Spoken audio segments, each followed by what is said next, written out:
Bonjour et bienvenue dans ce 16e épisode de Vente Sereine. Je suis Florence, formatrice en vente et relations clientèle pour toutes les créatrices artisanales qui souhaitent vendre sereinement leurs créations, que ce soit sur Internet ou dans la vraie vie.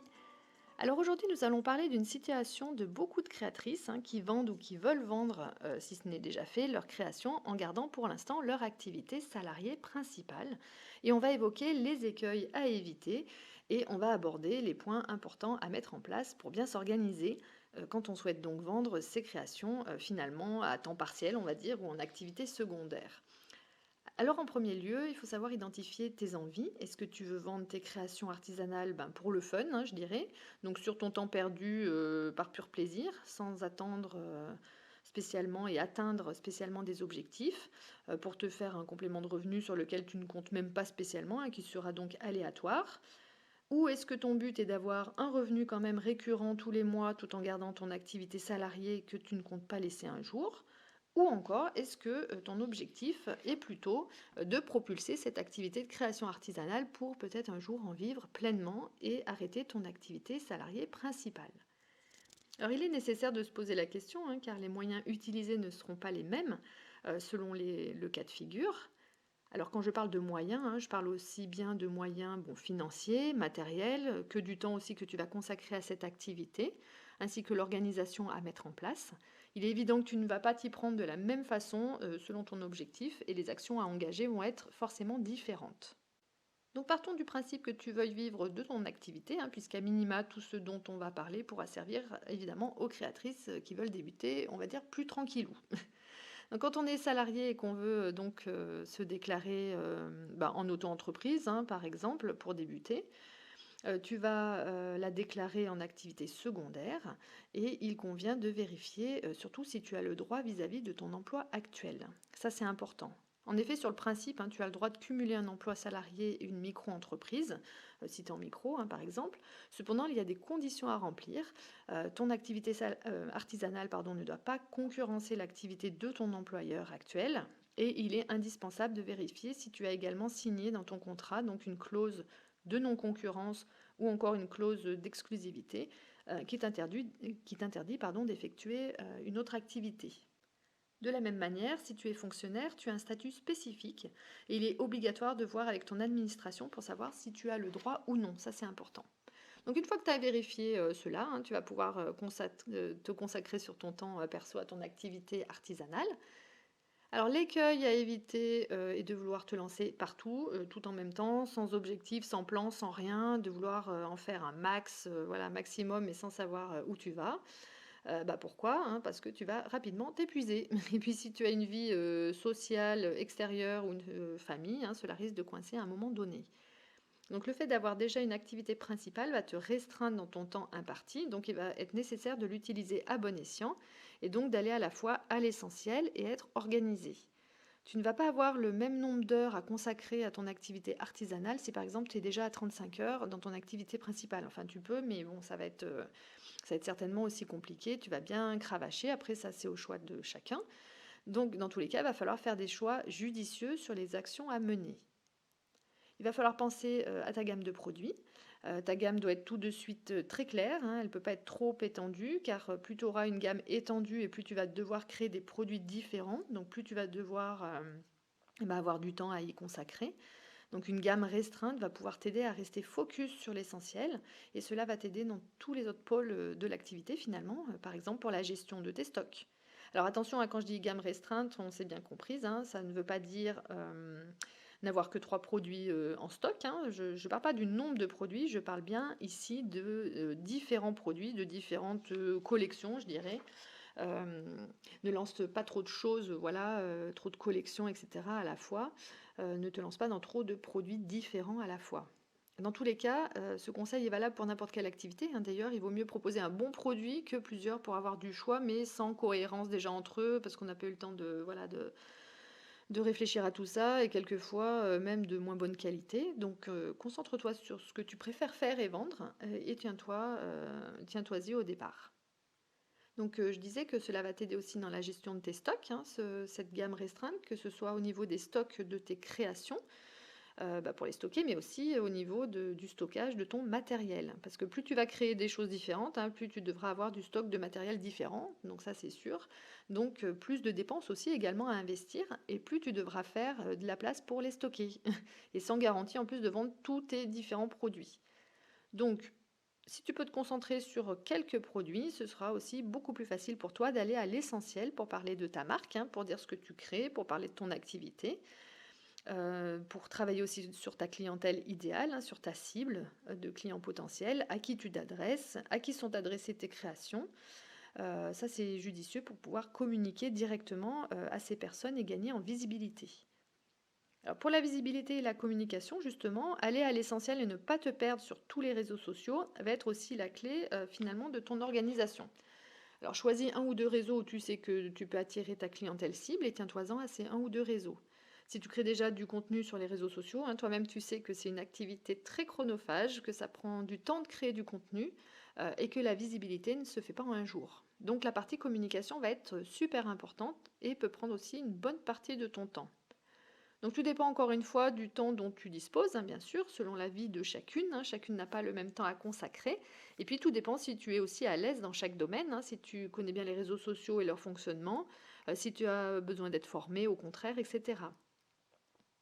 Une personne saura gérer 5 réseaux sociaux à la fois pendant qu'une autre aura peine à se débrouiller avec un seul. Donc ça, c'est encore propre à chacune.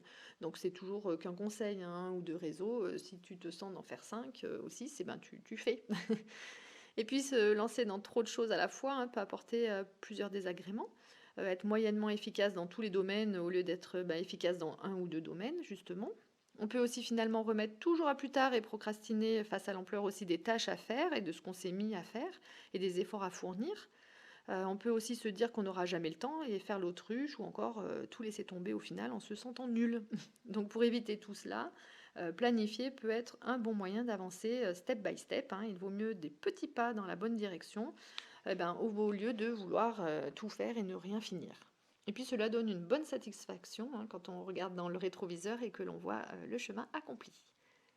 Et en planifiant, que ce soit ces temps de création, de communication, prospection, création de site internet, vente, enfin tout ce que tu as à créer, cela t'évite aussi de trop déborder sur le temps que tu voulais y consacrer.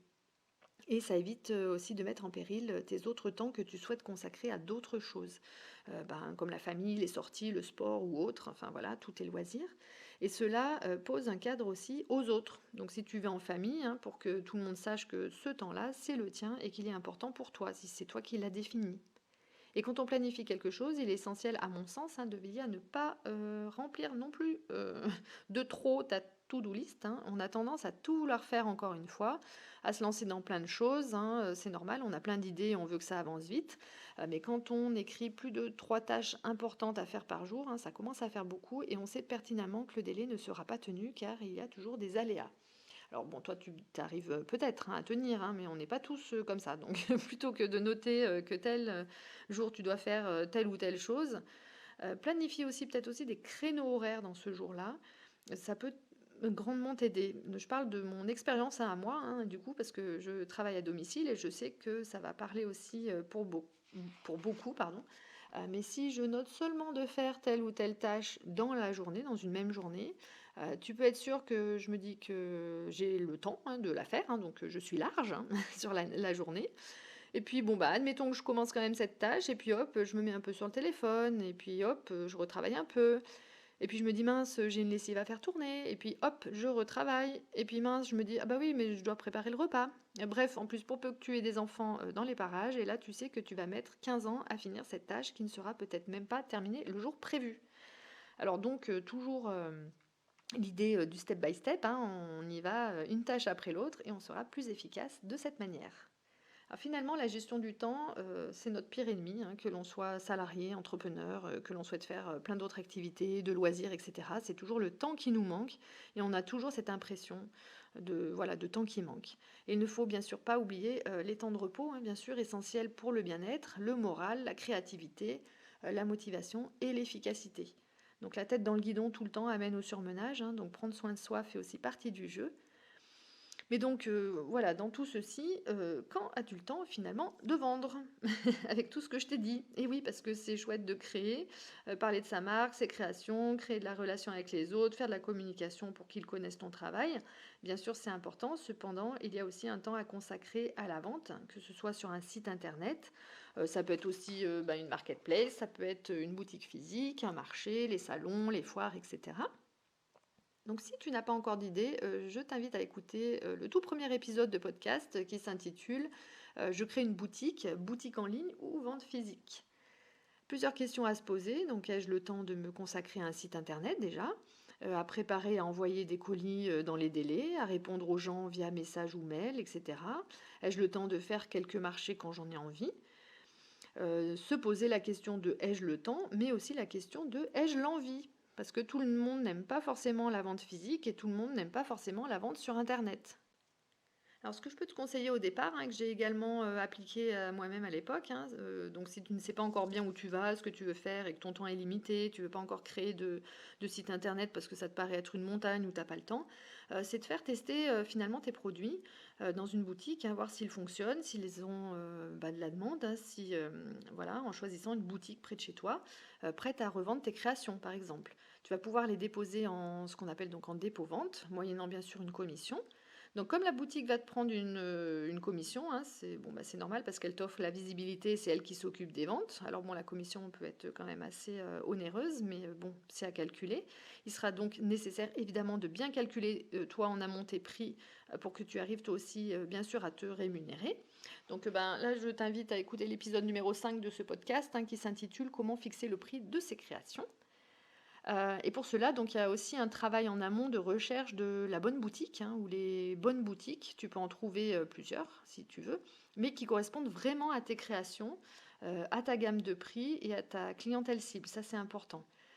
Si tes créations ne se sont pas du tout vendues, il ne faut pas forcément remettre en question tes créations, hein. Cela peut être aussi une partie du problème, hein, admettons, mais cela peut être aussi dû à un mauvais choix de boutique qui n'attire peut-être pas assez de gens, ou qui est mal situé, ou encore qui n'attire pas la bonne clientèle pour toi.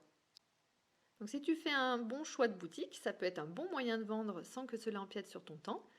Tu auras le loisir d'avoir le temps de fabriquer tes créations sans t'occuper de la logistique de la vente pure, hein, ne serait-ce que pour apporter tes créations dans la boutique. Ça, voilà, tu vas prendre juste le temps d'apporter tes créations là-bas, faire un tour de temps en temps pour voir si tes créations sont bien mises en valeur sur les étagères, etc. Mais voilà, tu ne vas pas t'occuper de la vente. Alors une autre idée, tu peux également commencer à faire connaître tes créations à tes proches, bien sûr, tes connaissances. C'est ce qu'on fait le plus souvent d'ailleurs au départ. Alors bien sûr, les proches sont souvent là pour t'acheter un petit truc au départ, mais à mon sens, il ne faut pas compter que sur eux pour acheter tout le temps, hein.